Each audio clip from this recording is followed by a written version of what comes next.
and then, in 1969, of a massive abdominal hemorrhage brought on by drink, death. He was 47. Jack Kerouac was the American hero in looks and deeds who dared to have a series of long, tender, nervous breakdowns in the prose of his dozen or so books. His work, at its best, brought something of the luminous pleasures of the French Impressionists into American writing, and something, too, of the brooding syntactic circuitry of Proust. Above all, he was a tender writer. It would be hard to find a mean-spirited word about anybody in all his writing. Aram Saroyan. Big Sur. 1.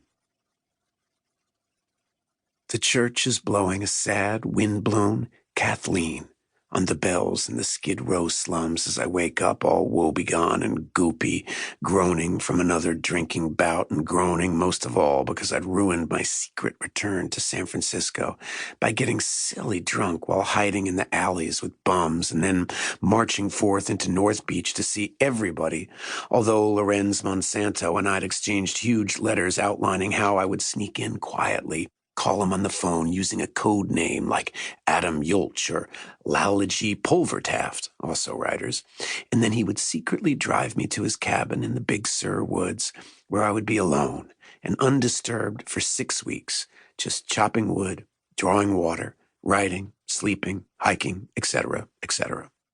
But instead, I've bounced drunk into his City Lights bookshop at the height of Saturday night business. Everyone recognized me, even though I was wearing my disguise-like fisherman's hat and fisherman coat and pants waterproof, and tall ends up a roaring drunk in all the famous bars. The bloody king of the beatniks is back in town, buying drinks for everyone. 2 days of that, including Sunday, the day Lorenzo was supposed to pick me up at my secret Skid Row hotel, the Mars on 4th and Howard. But when he calls for me, there's no answer. He has the clerk open the door, and what does he see but me, out on the floor among bottles? Ben Fagan stretched out partly beneath the bed, and Robert Browning, the beatnik painter, out on the bed, snoring. So, says to himself, I'll pick him up next weekend. I guess he wants to drink for a week in the city, like he always does, I guess. So off he drives to his Big Sur cabin without me, thinking he's doing the right thing. But my God, when I wake up and Ben and Browning are gone, they've somehow dumped me on the bed, and I hear, I'll take you home again, Kathleen, being bell roped so sad in the fog winds out there that blow across the rooftops of eerie old hangover Frisco. Wow, I've hit the end of the trail and can't even drag my body anymore, even to a refuge in the woods, let alone stay upright in the city a minute. It's the first trip I've taken away from home, my mother's house, since the publication of Road, the book that made me famous.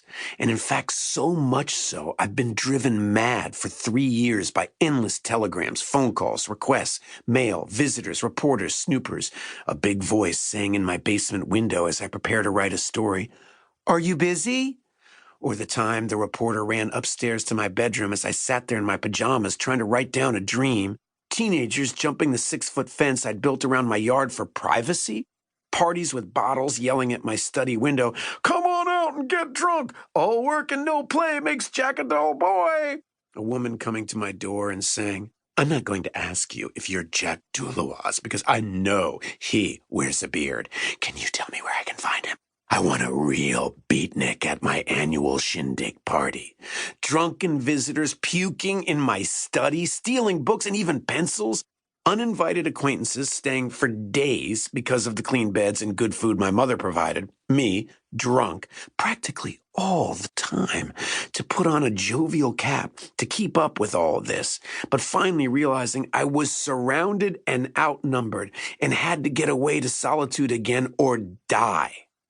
So, Lorenzo Santo wrote and said, "Come to my cabin. No one will know," etc. So I'd sneaked into San Francisco, as I say, coming 3,000 miles from my home in Long Island, Northport, in a pleasant roomette on the California Zephyr train.